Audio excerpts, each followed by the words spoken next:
The former teacher who used AI to create child sexual abuse material of real kids, including students at the school, has just been hit with his sentence, and it is something. We are updating you on the latest on this case out of Florida and what message this sentence sends and whether this is the start of more sick cases to come. Welcome to Sidebar, presented by Law&Crime. I'm Jesse Weber. Okay, real quick before we jump into this any further, the reason we can do a deep dive into this kind of story is because of the support that we get from our sponsor, Upside. Now, this is a free app that gets you cash back on daily essentials like gas, groceries. It is so easy to use. When I go pump my gas, I can use Upside. I go to a convenience store, I can use Upside. I grab a quick bite to eat, I can use Upside. And that's right, this is real cash back. After you spend, money appears in your Upside account that you can transfer right into your bank account. So here's what you do. You download the Upside app for free, you buy whatever you plan to purchase, you pay as usual with a debit or credit card, you file a claim in the app, and just like that, money back. So to find out how much you can save with Upside, click the link in the description or scan the QR code on screen, but make sure to use our promo code SIDEBAR because you'll get an extra 25 cents back on every gallon on your first tank of gas. We talk about prison sentences for a lot of different crimes here on Sidebar, right? But wait until you hear what the sentence was for this very unusual, very disturbing, and I hate to say it, maybe start of what we may see more of in the future. I don't want to say it, I hate to say it, but this is the reality that we're living in now. I am talking about the former Central Florida elementary school teacher who was officially sentenced for using AI, artificial intelligence, to create sexually explicit material of real children. This is a new day and age. This couldn't have happened 5 years ago, 10 years ago. This is a new reality. And maybe when I tell you what this sentence is, it will hopefully deter anyone from doing something like this in the future. We're talking about David McKeown. We've spoken about him before here on Sidebar. Let's actually go back to the summer. That is when Florida Attorney General James Othmeier's Office of Statewide Prosecution charged McKeown with 1 count of aggravated possession of child pornography, 18 counts of possession of child pornography, and 6 counts of sexual conduct with an animal. Yeah. So this investigation began on June 2nd, 2025, after the Holly Hill Police Department got a tip from the National Center for Missing and Exploited Children. This is an amazing organization, by the way, because they alert law enforcement when there are reports of not only children who disappear, but also sexual exploitation of children on the internet in particular. Now, McKeown was arrested by the Holly Hill Police Department. He was a 6th grade teacher at UBIC Academy in Holly Hill, that is United Brethren in Christ. They get word that this teacher was using AI technology to create child sexual abuse material involving actual real children, including those who even attended the school where he taught, UBIC Academy. Let me read directly from the AG office's release at the time. Quote, initial search warrants revealed that McKeown was disseminating, downloading, and communicating with users on Discord, a popular group chat service, during school hours and while connected to the UBIC Academy Wi-Fi. During these exchanges, he shared 19 images of CSAM, this is child sexual abuse material, and 9 images of himself engaging in sexual acts with the family pet. We're talking a whole other level here, folks. And the digital trail back to him was devastating, clearly. In fact, according to the Florida Department of Law Enforcement, back on June 20th, they released a statement explaining how both the Holly Hill Police Department and agents from FDLE's Orlando Cybercrime Task Force, quote, served a search warrant at McKeown's residence. FDLE provided use of electronic storage device K9 Ruby during the search of McKeown's residence. K9 Ruby assisted in locating several devices within the residence, which were seized for forensic analysis. HHPD officers served a second search warrant at UBIC Academy, where additional electronic devices were seized. Now, unsurprisingly, UBIC fired him, released the statement to the school community that the administration was, quote, shocked and deeply grieved by the serious allegations of misconduct against him. In fact, the school announced it was closing for the rest of the year after all this came out. And something that the FDLE noted was that this was all happening in the wake of Florida Governor Ron DeSantis signing into effect Brooks Law. Florida has taken a very aggressive stance against this. Now, when it comes to Brooks Law, as described by the Florida Senate, quote, The bill revises provisions of Florida's deepfake law to require covered platforms, such as websites and online services, to remove altered sexual depictions and copies of such depictions from their platform upon request of the victim. The bill requires such platforms to establish a process for persons to notify them of deepfake depictions and request their removal. The bill requires the platforms to remove such content within 48 hours of receiving a request, provides liability protections for platforms that act in good faith, establishes penalties for failure to comply, and makes such failures a violation of the Florida Deceptive and Unfair Trade Practices Act. The bill provides an exception for certain information or telecommunication services and certain online services that do not primarily consist of user-generated content.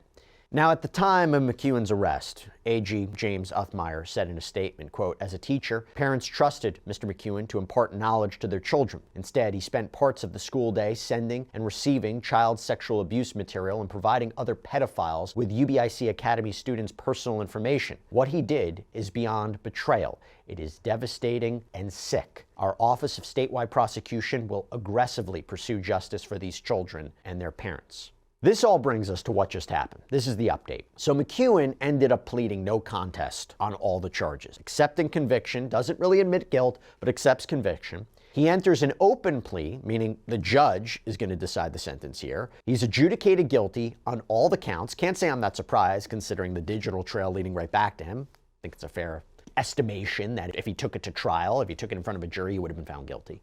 But what is his sentence? What is his sentence for all of this? So you have the CSAM and you have his conduct with an animal.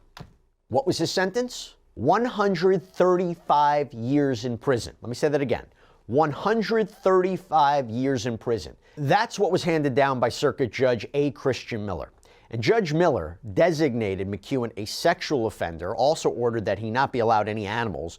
All of this once his 135-year sentence is complete, although I gotta say, I don't think McKeown has to worry about any of that because, by all accounts, he's gonna die in prison. Now, the Attorney General said this, quote, "The abuse and trauma this predator inflicted is sick, and he deserves every moment of this sentence. We will always seek the longest sentence possible for anyone who harms innocent children or defenseless animals. Thanks to Senior Assistant Statewide Prosecutor Emily Frazier and the Holly Hill Police Department, this criminal has been brought to justice and will not be allowed to harm another child or animal again." Talk about sending a message, okay? Now, here's the question. Is this going to stop people in the future? The conversation doesn't end here, because with this sentence, I want to know, is this just the start? Will we see more of this? What effect does this case have? And by the way, could this guy ever get out? Let me bring on Dave Aronberg, former Palm Beach County State Attorney, friend of the show, friend of mine. Dave, good to see you. Thanks so much for taking the time. Before we get started, you're like in a million different things right now, but it's your Substack that you recently launched that is getting a lot of attention. And tell everybody where they can find you and what you're putting up on Substack before we get into this. Jesse, thank you, brother. I have a Substack. It's Dave Aronberg, Davearonberg, and I do at least a video a day, and we talk about some of the big legal news of the day. It's the rip from the national headlines, like the bombing of the narco-trafficking boats. Is that legal? The disqualification of Lindsay Halligan, the special prosecutors in the Comey James case. So we do a lot of the headline legal analysis, and I'd love to see you there. And occasionally we'll do some true crime, but I try to save my best true crime for you, Jesse Weber, because you deserve it. That is very, very kind of you. I wish we had a different case to talk about, but honestly, This is just, I think this is an important case. I really, really do, because we're in a different age now. I said it before, I'll say it again. This is the type of crime that couldn't exist, 10 years ago. And I'm worried that this is now the start, because we're already kind of seeing some of this. Dave, let me start here. 135 years. 135 years. Two questions. Is this the sentence that you expected? And is there any way possible this guy gets out of prison? He's going to die in prison. He will receive 85% of the 135 years. There is no parole in Florida. We did away with that years ago. And so he is stuck there for 85% of the 135 years. And if you do the quick math in your head, it means he's going to die in prison. So this guy ain't going anywhere, and it should send a strong message to everyone in Florida that we're going to take this seriously. You can try to hide behind that this is just AI, but when you're dealing with kids and you're dealing with your family pet, those are two things that no one has any tolerance for. And just to be clear, even though he pled no contest, and even though he agreed to an open plea, right, where the judge, he's saying, judge, sentence me to what you will, right? I mean, that's what we're talking about with an open plea, unless I'm wrong. There's no way he can appeal that and say, yeah, I agreed to an open plea, but 135 years is not reasonable. He can't appeal that? You tell me. I'm not 100% sure. He can try to appeal it, but it ain't going anywhere, because an open plea is this. So you don't trust the jury because you know the jury is going to be inflamed by these passions. You don't trust prosecutors to give you a deal. Prosecutors aren't offering you a good deal to accept. So you say, you know what, I'm going to go to the judge. I'm going to go around these people, go to the judge. Your Honor, I plead guilty to you. No contest to you, and you're a judge. You're not supposed to be influenced by the whims of the public and polls and public sentiment and passions. So just follow the evidence and law and give me what I deserve. And the judge threw the book at him. I gotta believe that if they knew in advance that they would get 135 years from the judge, they would never have pled up to the court, because in doing so, it really does cut the knees off of your appeal. And this guy, like I said, is going to die in prison. To be clear, is this to send a message? Is this to deter future conduct? Because let's be clear, AI technology is going to get more advanced, and I'm concerned that it's going to become easier and easier and easier to create this content. And by the way, he wasn't just sentenced for that. He was also sentenced for what he did with the pet, which is disgusting to say in and of itself. Awful. But Awful. The point is this to send a message? Will it deter future conduct? Is it a message to those out there, do not do this? It is a message. Will it resonate? Will it affect people? You have people who are really mentally ill. I mean, who have this sickness, and they're out there, even though the laws are very harsh. You know, when it comes to child pornography, it's one of the few areas where we're going to treat the possessor as seriously as the distributor. I mean, the possessor will get a hard time. Generally, you know, if it's drugs, for example, the user will get a slap on the wrist sometimes, a drug court, rehabilitation, while it's the trafficker who gets hit with serious penalties. Well, here, when it comes to child porn, we want to protect the kids, and so we want to go after the demand side, not just the supply side. And yet people still do it, and they do it because they're sick. And they should be treated harshly, because that is not an excuse. That's not a justification where they should just get treated with rehabilitation. This is such an important thing for society that we need to combat it in the most serious way. These are the type of people who should not be on the streets. And this guy wasn't just on the streets. He was teaching at a school. He was doing this stuff with this illicit material during school hours. He was connected to the school's Wi-Fi network. So I do think that for perhaps where it will change things is that teachers and others who are involved in this, and it's few and far between, will think twice before they use their school's Wi-Fi network to disseminate, download, and communicate this kind of disgusting material. By the way, they had him dead to rights. Is that why he pled no contest here? Well, two parts to this. Why didn't he take this to trial? Is it because there was really no argument? I mean, the digital trail led right back to him. And why no contest versus guilty? Well, because the court allowed him to plead no contest, because that sounds better than a guilty plea. But in the end, he's still convicted, and he's going to be in prison forever. So it's really a distinction here without a difference. He can still try to appeal, saying that the judge acted improperly in making his decision. But when you plead to the court, it's much harder to appeal this than if you can argue about how there were defects in a trial that never happened here, or that the jury did something improper, a jury that didn't exist here. So he rolled the dice, and it came up snake eyes. And again, he would have been found guilty. In my opinion, my sure. legal opinion, he would have been found guilty very easily if he took this to trial. I don't understand something. 135 years, has to serve 85%, right? Unless he's found the fountain of youth somewhere, why even say, okay, once you're released, once you get out, you're designated a sex offender and you can't be near animals? I'm not understanding that. Why do you even have to put that in the sentence? He's like you said, he's going to die in prison unless I'm missing something.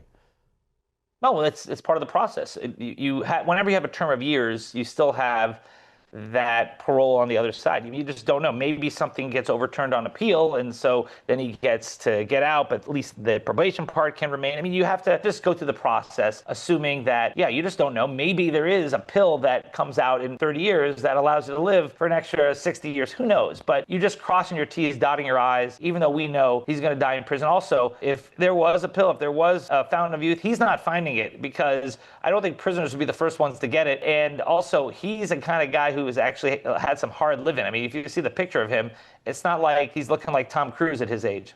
Well, you think about what his life will be like behind bars, and it brings it to another question here. I mentioned before Brooks Law.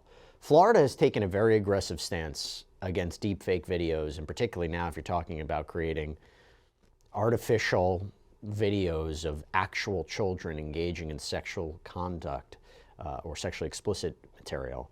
It's pretty disgusting to say. Can you talk to us about that a little bit more, the stance that Florida has taken, Brooks Law a little bit more, and how this might affect cases like this?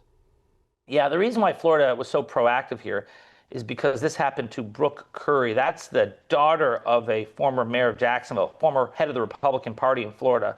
So very well connected, and she was victimized by a deepfake image that was created using her likeness without her consent while she was a minor. And so here you had something similar where you have this teacher who's using real individuals creating these deepfakes of child pornography based on them. So this would apply here, but this is a civil law. This is not a criminal law. And what it does, it has obligations on what's called covered platforms. These are websites, social media apps that provide a forum for this kind of stuff. And there's a mandatory takedown process, and you have a 48-hour removal window once you get a valid request. And then if you don't, there are penalties. Now, it's not criminal, as I said, but you can get hit with like $10,000 of actual damages, or you can get a lawsuit hit against you, which is going to be more. So at the very least, for every image you could get hit, this could really add up. So it is in the incentive of these sites to take it down. Now here, you had Discord. Could they get sued? Yeah, possibly. It depends on the facts, how much they knew, how much they should have known. Is it becoming easier to not only create this material, but to disseminate it? You talked about the platform like Discord. I mean, here, you have to wonder, if it wasn't for the National Center for Missing and Exploited Children who flagged this, would law enforcement have found it? Would it have been on their radar? Yes, but law enforcement is handicapped by limited resources and limited people, and that's why it's important to have civilians empowered to help root this out. That's why we say, if you see something, say something. And would law enforcement eventually have found it? I think so. This guy was pretty blatant. He was doing it during work hours at the school, using the school's Wi-Fi, I think eventually. But thankfully, we got him off the streets earlier because of some amazing private citizens who investigated this and reported it to the cops. What about in the future, this case, the future, the material that is shared, is obviously there's obviously liability, like you said, person who creates it, potentially liability for a platform that houses it, but the people who retain it and get it, what about them? I mean, you wonder, is there a way to even track that? Who has access to this? Who downloads this material that's shared by somebody who creates it?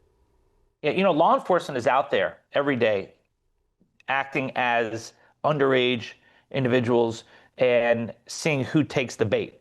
And so they're very proactive to see who these individuals are who are asking for inappropriate pictures, who are trying to engage in illegal sexual activities or to try to groom these young people. I mean, they're out there, and we have prosecuted them in my old office. The feds, prosecutors, you see from so many cases where the penalties are very tough here. And the penalties should be tough because, unfortunately, you can't catch everyone. And the hope is that enough of these sentences are out there to send the message. But as I said to begin this with, that you can have all these proactive initiatives out there, and yet people will still do it because there's something in their brain that just it says, I'm going to disregard all this other stuff because they want to see these images. And that's why it's important to go after not just the supply, but the demand, because you have to go after these individuals. These people, if they don't get what they are looking for, they will either find it somewhere else or they'll create it themselves and be a generator of these images. And so that's why it's really damaging to the public, to young people, to animals, our pets. And I'm glad that law enforcement here was able to get a conviction here that this guy will die in prison. And real quick, before I let you go, parents that are watching this and saying, this guy was a former teacher? He was at the school making content of the kids there? I mean, what are they supposed to do in terms of, I cover these cases all the time about educators and administrators and teachers acting badly. I mean, this one stands out for all different kinds of reasons. How are they supposed to protect their children in today's day and age at schools?